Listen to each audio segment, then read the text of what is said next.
Hello and welcome to the Reselling Report for today, Tuesday, September 29th, 2020. I'm your host, Ann Eckhart, and every weekday I upload the Reselling Report here to YouTube to update you on the day's retail and e-commerce news, including the latest from eBay, Amazon, Etsy, and Poshmark. If you're new here to my channel, please be sure to subscribe. And now let's get on with today's show. Well, happy Tuesday, everyone. I hope you are all doing well. One retail headline to start the day over on CNBC.com. As holidays approach, the CDC puts shopping at crowded stores on Black Friday in the high-risk categories.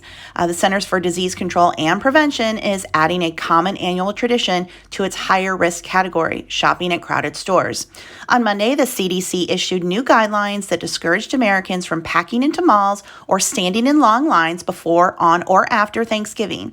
It added that to a list of activities with a higher likelihood of contributing to the spread of the virus that causes COVID-19. And it noted shopping online rather than in person on Black Friday or the days that follow are lower risk. Retailers from Amazon to Target are trying to nudge Americans to start holiday shopping sooner and avoid crowds by extending their Black Friday deals.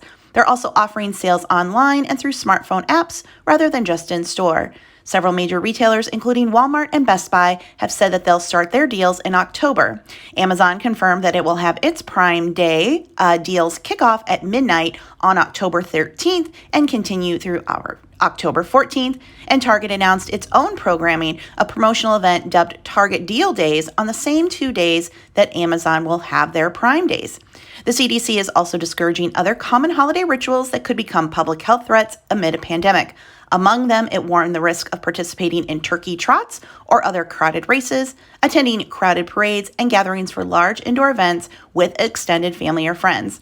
Instead, it steered people towards low or moderate activities that can still be seasonal. For example, it said a small outdoor dinner with family and friends who live nearby, or to visit a pumpkin patch or apple orchard that has moderate risk, so long as there are plentiful masks and hand sanitizer. Lower risk activities include having a small holiday dinner with only people in your household, or having a virtual dinner or recipe swap with extended family or friends. So now we are going to, getting that advice that the holidays are going to look different this year if you are wanting to stop the spread of the virus. So of course we were starting to get warnings about Halloween, and now we are into Black Friday, Thanksgiving, and of course Christmas. Let me know, is Black Friday a day that you typically go out and shop? Like, do you go out the night of Thanksgiving, the day after Thanksgiving, and hit the stores this year? And if so, will you be changing that habit, at least for this year? With a fifth former eBay executive pleading guilty to cyberstalking charges, we're getting more information about the case as a whole. Now, this is an article that is appearing on a lot of different sites. I'm just referencing the one over on CNN Business that's titled "Cockroaches, Porn, and a Bloody Pig Mask: How eBay Harassed Bloggers." One of the most explosive Silicon Valley scandals of all time was a poorly run, easily discovered scheme inspired by a 1980s teen comedy conducted by a company long past its heyday to harass a mom-and-pop blog. Shocking headlines poured out of newsrooms in June when 6 former eBay employees and contractors were arrested. A 7th was arrested in July for sending a bloody pig mask and cockroaches to a Boston area couple that operated the tiny publication E-Commerce Bites. The U.S. Attorney for Massachusetts provided many lurid details of the scheme, including how eBay staff sent the couple threatening messages, fly larvae, live spiders, and posted the couple's address to Craigslist to invite swingers to knock on their door any time of the day or night. But the New York Times Sunday published a far more in-depth report about the scandal, including new details about the lengths the company went to harass the vloggers who former CEO Devin Wenig hated. Although E-Commerce Bites is a tiny trade publication aimed at eBay sellers, Wenig hate Reddit frequently. "We are going to crush this lady," he texted Steve Weimer, eBay's former communications chief, in April 2019, after one critical blog posted on E-Commerce Bites' website. Neither Wenig nor Weimer has been charged, and both have since left the company, taking expensive exit packages along with them. Taking down the bloggers became something of an obsession for Wenig. "I couldn't care less what she says," the Times reported that he texted Weimer in May of last year, referring to Ina Steiner, who wrote for and operated E-Commerce Bites. "Take her down." After Steiner wrote a story last August about how a lawsuit eBay filed against Amazon, Wenig fired off a text to Weimer just over half an hour after the blog post went up. If you are ever going to take her down, now is the time. The head of eBay's security division, James Baugh, liked to show his team movie clips for inspiration. Following Wenig's "Now is the time" tweet, Weimer texted Baugh, "I want her done. She is a biased troll who needs to get burned down." So Baugh showed his staff a scene from the 1988 teen comedy Johnny Be Good. The scene shows a football coach receiving unwanted pizzas, a male stripper, an elephant, and an exterminator at his door. In case there was any doubt about whether Weiner approved of these kind of tactics, he texted Baugh, "Whatever period it period takes," according to the Times. The plan, the Times reported, was to make the Steiners uncomfortable, and then eBay would play dumb and offer them assistance in the hopes that they would change their tune and offer more positive coverage. In addition to reacting Johnny Be Good, $70 of unwanted pizzas, the cockroaches, the Craigslist ad, and everything else, eBay's security team decided to stalk the bloggers. They followed the Steiners' car on August 15, 2019, until the eBay employees heard over the police scanner that they had been spotted. They followed the Steiners again in a different rental car 3 days later, but they didn't cover their tracks. One of the rental car's license plates was traced to an eBay employee, and some of the delivered pizzas were purchased with a gift card bought a few miles from eBay's headquarters. Worried about getting caught, eBay's security team started sending one another emails to make it appear that they were just discovering some of the harassment aimed at the bloggers. They also brainstormed cover stories, erased information from their phones, and tried to stonewall eBay's internal investigation team. But they were quickly discovered. Weimer was fired, Wenig resigned, although he said it was because he was not on the same page as the company's board, and the security team was placed on leave. So more disturbing details about this whole case. Now, again, all these former employees were fired, and we've got 7 arrests, and now we have 5 guilty pleas. And but yes, Wenig still not indicted in the case, so it could still come. You know, he's not off the hook completely, I'm sure. So we will continue to follow this story as we get more details. But yikes, it's just scary what some people can do. But fortunately, eBay's been really as transparent as they can be, I feel, with letting us know about it. They can't obviously talk about it too much publicly. It is still an ongoing case, but I do appreciate that they have made statements about it and released things and talked about it to us. So I feel good about that. Let's hope that these people end up paying for what they did and something like this doesn't happen in the future. Turning now to Etsy and an article posted over on the e-commerce bites blog. Again, the couple who runs that, the victims of the cyberstalking from those former eBay employees. Etsy adds a new search feature that was long missing. Etsy sellers reported seeing a new search feature, but fear not, it's getting good reviews. 2 weeks ago, a couple of sellers noticed a Save This Search feature on the search results page next to Sort By Relevancy. Very much an eBay feature. They've had it for years, but I'm glad to see it on here, a seller wrote. Will certainly be useful for vintage buyers who search for specific items such as particular brands, etc. This evening, a third seller weighed in. I got this today when I ran a search. Very happy. I've had eBay searches saved for eons and it streamlines the process. Would be great to have efficient search here without having to do it manually every time. Yay. We tried it this evening, and after entering a search query and hitting return, the search results displayed a fairly large blue box pointing to the Save This Search link that read, easily keep track of searches you care about by saving them. There were 2 options, Not Now and Save Search. We selected Save Search. The next search we did still had the Save This Search link, but the blue box no longer pointed to the feature. Presumably, Etsy hopes users will remember the feature the next time they go shopping. How do you find your saved searches later? We clicked on Favorites at the top of the page, and next to the tabs for Favorites items, Favorite shops, and lists was a tab for saved searches. Clicking the tab for saved searches brought up the search I had saved with a red heart next to it that could be toggled on and off. Clicking on the saved search magnifying glass next to the search term brings up search results for the term you saved. It's hard to believe such a basic feature has been missing up until now. This one is bound to be popular with both buyers and sellers. Etsy is cutting it close to peak shopping season to be rolling out new features, but this one could help shoppers keep an eye out for gifts. So yeah, definitely a good ad, and like people are saying, something that has existed on eBay for a while. But yes, if you have repeat buyers who search for specific vintage items that you sell, definitely could add to you getting more repeat buyers and more new customers. In other Etsy news, according to an article on thegrio.com, Black Lives Matter products on Etsy raise concerns of exploitation. To many onlookers, the sale through the crafts marketplace may straddle an uncomfortable line between supporting the movement and exploiting it. The article reads, a few weeks after nationwide protests erupted over the police killing of George Floyd, Julie Mueller looked for something positive she can contribute to the movement from her Houston home. The 67-year-old white woman, who has been selling homemade cookie decorating kits online since March, decided to offer one with a Black Lives Matter theme. The kit comes with cookie cutters inspired by former President Barack Obama's face, sprinkles, and icing in red, black, and green, the colors of the Pan-African or Black Liberation flag. Other examples of homespun Black Lives Matter merchandise include wine stoppers and even garden gnomes, objects more associated with white suburbia. The white sellers insist they're not trying to make light of racial issues or widen their profit margins, but to many onlookers, these sales straddle that uncomfortable line between supporting the movement and exploiting it. Mueller's 3 children were the first to warn her she might appear to be capitalizing on racial unrest, but that's partly why she wanted to act. I've been thinking about what systemic racism is and what is racial profiling. It's more about doing my part. What can I offer? The protest movement, ignited by Floyd's death in May under the knee of a Minneapolis police officer, compelled businesses large and small to declare publicly that they were woke to the pain of Black people. Manufacturers soon began making Black Lives Matter t-shirts, face masks, and signs.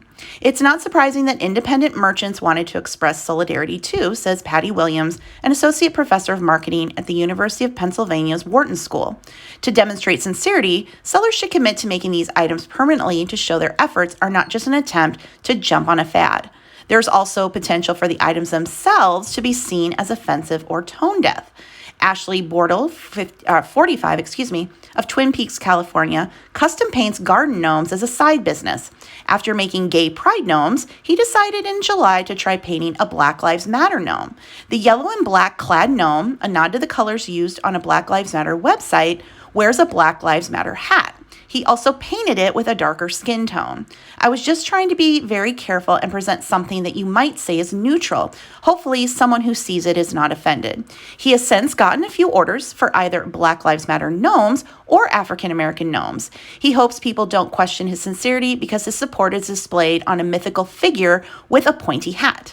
I like the idea of offering it to someone who might want to put it in their yard to make a statement. A cute statement, of course. He has not chosen yet which organization to donate $10 from every sale of his $60 gnome. Kate Mayer, 37, of Cincinnati, decided to offer a Black Lives Matter wine bottle stopper among her dozen of handmade wine stoppers. She understands critics may dislike the link between rosé and race relations, but her Etsy shop is her biggest platform. I can only hope that they would understand that I'm trying to come from a good place. I'm just trying to do the little bit that I can do. If everyone does that, it adds up to a lot. And she gives 25% of each sale to Black Voters Matters Fund. She has sold 15 of the $17 stoppers. I'm really not trying to make a profit on these. It's more a show of good faith. Both independent creatives and companies should be donating profits to demonstrate solidarity, said Frezo Steens, an activist with Movement for Black Lives and co-founder of Black Youth Project 100. And it can't just be a percentage. Otherwise, businesses are essentially benefiting from the social struggles at the heart of the protest. In Chicago, Jasmine Renee, a Black legal assistant in her early 20s, recently lost an Etsy shop, Shea Butter Apparel, to sell Black Lives Matter themed shirts, sweatshirts, and accessories she designed. Advertising support for the movement on items like a gnome or wine stopper doesn't personally appeal to her. She hopes those who find them appealing will also look at Black-owned businesses and that white sellers will promote Black sellers of Black Lives Matter merchandise. And I guess for my opinion on this, and definitely leave me yours, I feel like these, items should maybe be produced more by Black sellers and not white sellers. I mean, that's just my initial thought on it, unless all of the proceeds are going to support the movement. So the lady who's making cookies, lady who's making wine stoppers, if they were donating all of their proceeds to the cause, I'd feel a little better about that. And then again, I don't know why they would do it, right? It is a lot of work to produce stuff. So maybe they couldn't do it. And that would maybe be them saying, you know what, maybe this isn't a product I create. Maybe I could find a seller who is Black who makes these items and promote them instead. That's just my initial reaction to it, but definitely know what you think. Do you think that anyone should be able to create Black Lives Matter merchandise, sell it, and keep all the profits if they feel like it? Are you okay with that? Or do you think they should donate the proceeds to the movement? Or do you think that those items should only be made and sold by Black creators? Definitely let me know your thoughts in the comments. And yes, I know my phone rang at the end of that last clip, but I am not starting that whole segment over and re-recording it. Just part of what can happen when you're recording at home. Anyway, turning now to Poshmark, you can go over to the Poshmark Instagram page and enter their new giveaway to win a big old pile of Posh Fest swag. It's basically what people were given if they paid for the $25 ticket, it looks like, but you can enter to win that if you didn't get the ticket. We reported yesterday about Poshmark filing to go public. There's a lot more coverage about this today. I'm referencing a story over on footwearnews.com. Poshmark is preparing to go public, and it's not the only resale platform to do so. The online resale business announced late last week that it has confidentially submitted a draft registration statement on Form S-1 with the Securities and Exchange Commission. The filing includes the proposed initial public offering of its Class A common stock. According to a press release, the number of shares to be sold as well as the price range for the proposed offerings have yet to be determined. The IPO is expected to begin after the SEC completes its review process, which is subject to market and other conditions. Poshmark was founded by CEO Manish Chandra nearly a decade ago. As a self-described social commerce marketplace, the Redwood City, California base provides sellers and buyers a platform for new or used apparel, accessories, and other lifestyle merchandise.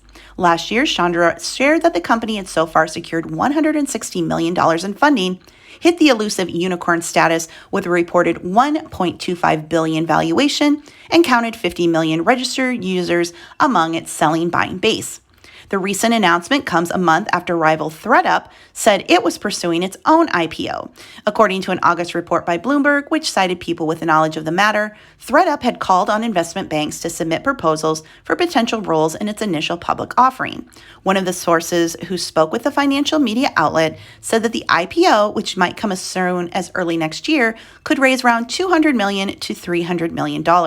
According to ThredUp's 2020 resale report, the resale market is worth $28 billion today and is projected to reach $64 billion in 5 years. An increasing number of traditional retailers have gotten in on the rising trend. Last year in April, Neiman Marcus took a minority stake in an online consignment boutique Fashion File, while France-based Versailles Collection, that's not Versailles, it's another word, begins with a V. I said Versailles because it's French.